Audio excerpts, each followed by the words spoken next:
అప్పుడు ఆయన నీకు ఇచ్చే సమాధానం ఏంటంటే, నేను ప్రేమించేదని నువ్వు నమ్ముతున్నావుగా, ఓకే, అట్లయితే నా మీద ఆనుకో, నా మీద ఆనుకొని నిమ్మళంగా ఉండు.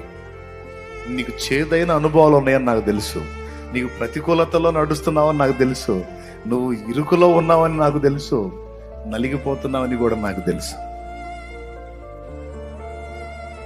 కానీ నేను నిన్ను ప్రేమించుతానని గుర్తిరిగావుగా,